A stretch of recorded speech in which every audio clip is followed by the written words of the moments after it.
अस्सलाम वालेकुम। आज जो है वो मैं आपको बताऊंगा ड्रिप इरिगेशन सिस्टम के बारे में। मैंने आपको पहले भी थ्योरी में भी और प्रैक्टिकल जो ड्रिप इरिगेशन रीसर्कुलेशन सिस्टम था उसके अंदर मैंने आपको बताया था कि ड्रिप इरिगेशन सिस्टम के दो पार्ट्स होते हैं। एक होता है रीसर्कुलेशन सिस्टम होता है और एक होता है नॉन रीसर्कुलेशन सिस्टम।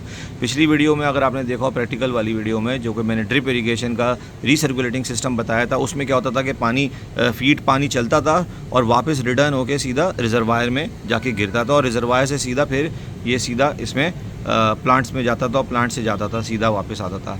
अच्छा, ये नॉन रिसर्कुलेशन सिस्टम अमूमन जो है आप कमर्शियल उसमें देख सकते हैं कि जो भी कमर्शियल सेटअप्स होते हैं या फार्म्स वगैरह में जो कि आजकल जो स्मार्ट फार्मिंग कर रहे हैं वो लोग जो है ये इस तरह से इस्तेमाल कर रहे हैं कमर्शियल सेटअप्स के लिए अपने ड्रिप इरिगेशन सिस्टम लगा रहे हैं। और इसी तरह नॉन रिसर्कुलेशन सिस्टम जो है वो यूज़ कर रहे हैं और इस तरह से जो है इमिटर्स को यूज़ कर रहे हैं।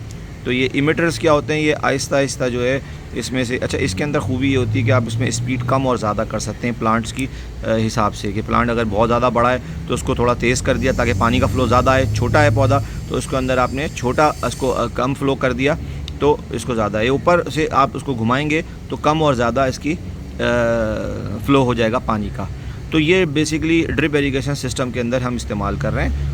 तो एनीवेज़ मैं आपको फिर भी डिटेल में तो बताना नहीं चाह रहा, लेकिन फिर भी सरसरी से बता देता हूँ क्योंकि पिछली वीडियो में मैंने जो रीसर्कुलेशन सिस्टम बताया था ड्रिप इरिगेशन का, उसमें मैंने तमाम चीज़ें बताई थी कि हम LDP पाइप जो यूज़ करते हैं वो माइक्रो ट्यूब जो कि LDP पाइप से निकलती है, ये LDP पाइप कहलाता है 16 mm। ये 4 mm का माइक्रो ट्यूबिंग कहलाती है, ठीक है। ये हम इस्तेमाल कर रहे हैं। इसके लिए जो हम बार्ब कनेक्टर्स यूज़ करते हैं जो यहाँ से अटैच करता है वो भी मैंने आपको दिखाए थे, वो भी बताया था। और आखिर में हमने इसको एंड किया है इस तरह with the help of this ये कनेक्टर। वैसे इसका क्लिप आता है, वो मेरे पास अनफॉर्चुनेटली था नहीं तो मैंने सिर्फ दिखाने के लिए किया है। यही चीज़ है, सिस्टम सिंपल है।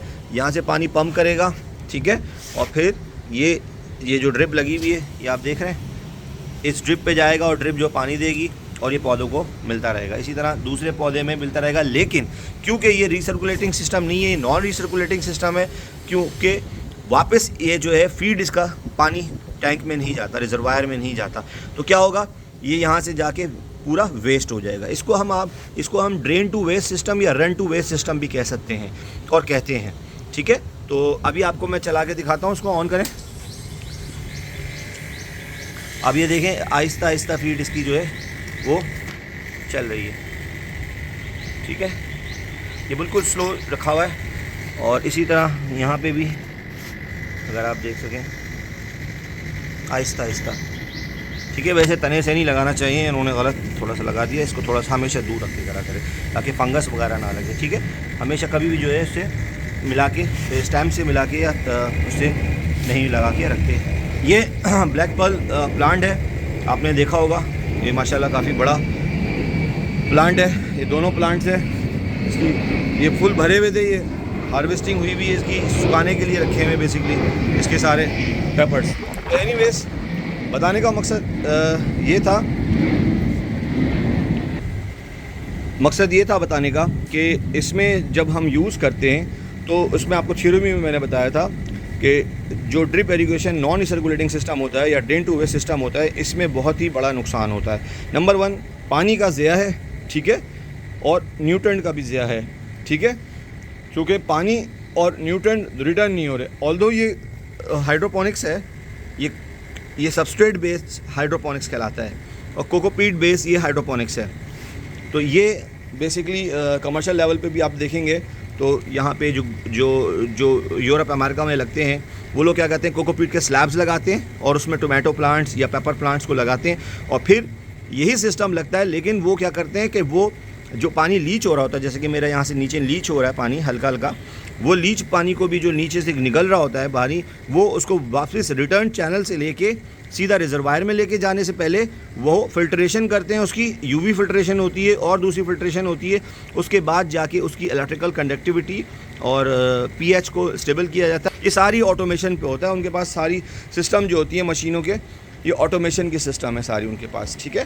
तो अनफॉर्चुनेटली हमारे यहाँ पाकिस्तान में अभी जो है वो यही यूज़ हो रहा है और जो लोग यूज़ कर रहे हैं वो इस तरह से जो कमर्शियल लगा रहे हैं, जो कि मैं समझता हूँ कि बहुत गलत है। इस तरह हमारा पानी भी ज़ाया होता है और न्यूट्रेंट भी ज़ाया होता है।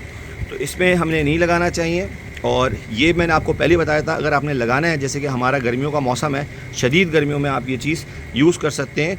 इससे क्या होता है कि रूट लेवल पे रूट ठंडी रहती है और गर्मियों के अंदर आप हाइड्रोपोनिक्स कर सकते हैं।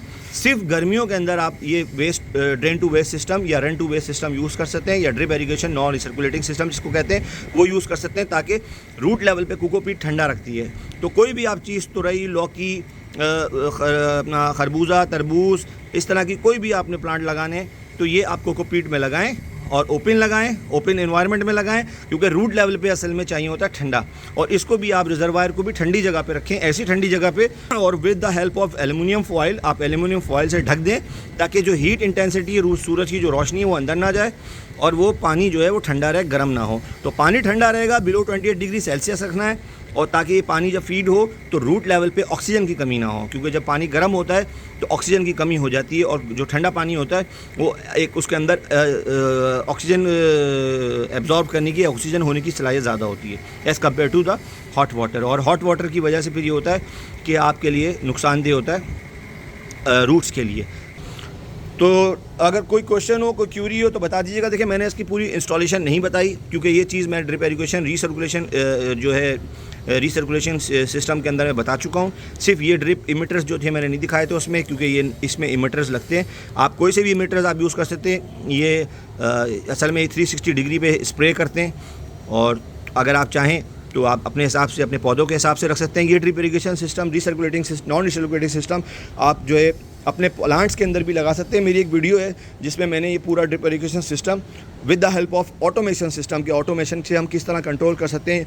छत पे बहुत ज़्यादा गर्मी है और आप नहीं है घर में, या पाकिस्तान से बाहर हैं, या दुनिया में किसी भी कोने में, और अपने प्लांट्स को डेली बेसिस पे आप इसको स्केड्यूल करना चाह रहे हैं, तो आपके अंदर मैंने एक वीडियो अपलोड की हुई थी। अगर वो आप वीडियो देख लेंगे तो आपको बहुत आसानी होगी। तो आप कहीं भी बैठे हों अपने प्लांट्स को ईज़िली पानी दे सकेंगे, और वो आपको इतनी मेहनत करने की ज़रूरत नहीं होगी।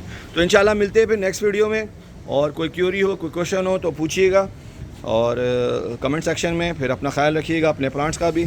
अल्लाह हाफिज़, स्टे ब्लेस्ड।